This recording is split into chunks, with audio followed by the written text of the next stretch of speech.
Hi friends, ಎಲ್ಲರಿಗೂ KS17 fish hunter ಚಾನಲ್ಗೆ ಮತ್ತೆ ಸ್ವಾಗತ. ಲಾಸ್ಟ್ ಟೈಮ್ ನಾವೇನು ಕ್ಯಾಚ್ ಮಾಡಿದ್ವಲ್ಲ ತಿಲಾಪಿಯಾ ಫಿಶ್, ಅದೇ ಸ್ಪಾಟಿಗೆ ಮತ್ತೆ ಹೋಗ್ತಾ ಇದ್ದೀವಿ. ಕ್ಯಾಪ್ಟನ್ ಆ್ಯಂಡ್ ವೈಸ್ ಕ್ಯಾಪ್ಟನ್ ಹಿಂದಿದ್ದಾರೆ. ಕಾದು ನೋಡೋಣ. ಇವತ್ತು ತುಂಬ ಕ್ಯೂರಿಯಾಸಿಟಿಯಿಂದ ಹೋಗ್ತಾ ಇದ್ದೀವಿ. ಬಿಸಿಲು ಕೂಡ ತುಂಬ ಇದೆ, ಯಾವ ಥರ ಫಿಶ್ ಕ್ಯಾಚ್ ಆಗುತ್ತೆ ಅಂತ. ಈಗಾಗಲೇ ಒಂದು ಫಿಶ್ ಬಿದ್ದಿದೆ ನಮಗೆ. ಡ್ರ್ಯಾಗ್ ಮಾಡ್ತಾ ಇದ್ದಾರೆ ನಮ್ಮ ವೈಸ್ ಕ್ಯಾಪ್ಟನ್ ಮಿಸ್ಟರ್ ವಿಜಯ್. ಹೇಳ್ತಾ ಇದ್ದಾರೆ ತುಂಬ ಸ್ವಲ್ಪ ಡ್ರ್ಯಾಗ್ ಹೆವಿ ಬರ್ತಾ ಇದೆ ಅಂತ. ಇದು ಯಾವ ಫಿಶ್ ಅಂತ ಗೊತ್ತಾಗ್ತಾ ಇಲ್ಲ. It could be any fish because lake ತುಂಬ ದೊಡ್ಡದಿದೆ.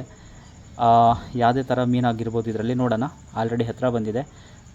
Fine. What a fantabulous fish. 2 ಜಿಲೇಬಿ. ಈಗ ಮತ್ತೆ ಕ್ಯಾಪ್ಟನ್ ಡ್ರ್ಯಾಗ್ ಮಾಡ್ತಾ ಇದ್ದಾರೆ. ಕ್ಯಾಪ್ಟನ್ ಕೈಯಲ್ಲಿ ಈಗ ಫಿಶಿಂಗ್ ರಾಡ್ ಡ್ರ್ಯಾಗ್ ಮಾಡ್ತಾ ಇದ್ದಾರೆ. ಯಾವ ಫಿಶ್ ಅಂತ ನೋಡೋಣ. ಇದು ಕೂಡ ತಿಲಾಪಿಯಾ ಫಿಶು.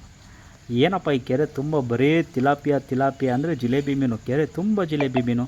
ಮತ್ತೆ ನೋಡೋಣ, ಈಗ ನಮ್ಮ ವೈಸ್ ಕ್ಯಾಪ್ಟನ್ಗೆ ಮತ್ತೆ ಡ್ರ್ಯಾಗ್ ಆಗಿದೆ. ಕಾದು ನೋಡೋಣ, ನಮ್ಮ ವೈಸ್ ಕ್ಯಾಪ್ಟನ್ ಮತ್ತೆ ಡ್ರ್ಯಾಗ್ ಮಾಡ್ತಾ ಇದ್ದಾರೆ. ಇದನ್ನು ಕೂಡ ಅದೇ ಅಂದ್ಕೊಳ್ತಾ ಇದ್ದೀವಿ ಜಿಲೇಬಿ ಮೀನು ಅಂತ. ಎಸ್, ಇದು ಕೂಡ ಜಿಲೇಬಿ ಮೀನು. ಏನಪ್ಪ, ಕೆರೆ ಫುಲ್ ಜಿಲೇಬಿ ಮೀನು. ಆದರೂ ತುಂಬ ಅದ್ಭುತ. ಇದು ನಮ್ಮ ಟೋಟಲ್ ಇವತ್ತಿನ ಫಿಶಿಂಗ್. ಓಕೆ ಸ್ನೇಹಿತರೆ, ಮತ್ತೆ ಸಿಗೋಣ. ನಮಸ್ತೆ.